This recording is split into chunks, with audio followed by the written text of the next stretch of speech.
Habacuc, chapitre 2. J'étais à mon poste et je me tenais sur la tour.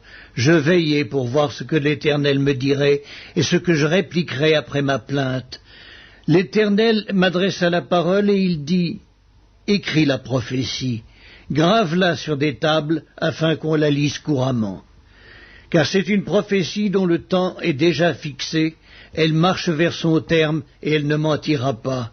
Si elle tarde, attends-la, car elle s'accomplira certainement. Voici, son âme s'est enflée, elle n'est pas droite en lui, mais le juste vivra par sa foi. Pareil est celui qui est ivre et arrogant, l'orgueilleux ne demeure pas tranquille, il élargit sa bouche comme le séjour des morts. Il est insatiable comme la mort, il attire à lui toutes les nations, il assemble auprès de lui tous les peuples. Ne sera-t-il pas pour tous un sujet de sarcasme, de raillerie et d'énigme? On dira « Malheur à celui qui accumule ce qui n'est pas à lui, jusque à quand? Malheur à celui qui augmente le fardeau de ses dettes. Tes créanciers ne se lèveront-ils pas soudain? Tes oppresseurs ne se réveilleront-ils pas? Et tu deviendras leur proie. Parce que tu as pillé beaucoup de nations, tout le reste des peuples te pillera. Car tu as répandu le sang des hommes, tu as commis des violences dans le pays, contre la ville et tous ses habitants. Malheur à celui qui amasse pour sa maison des gains iniques, afin de placer son nid dans un lieu élevé pour se garantir de la main du malheur.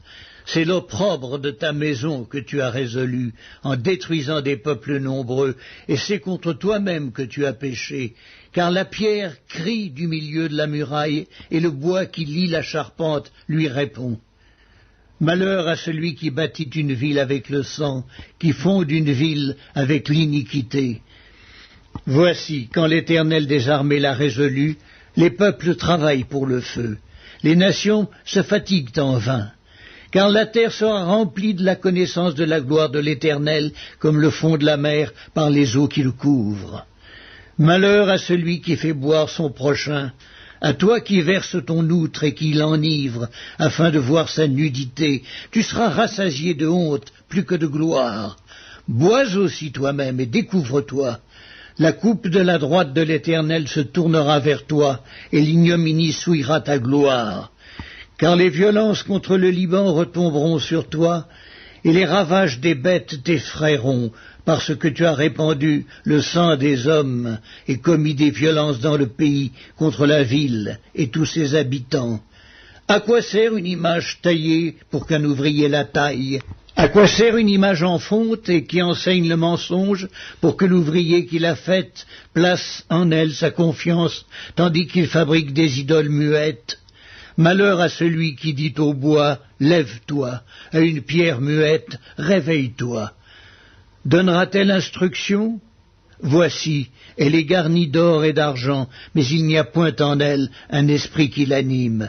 L'Éternel est dans son saint temple, que toute la terre fasse silence devant lui.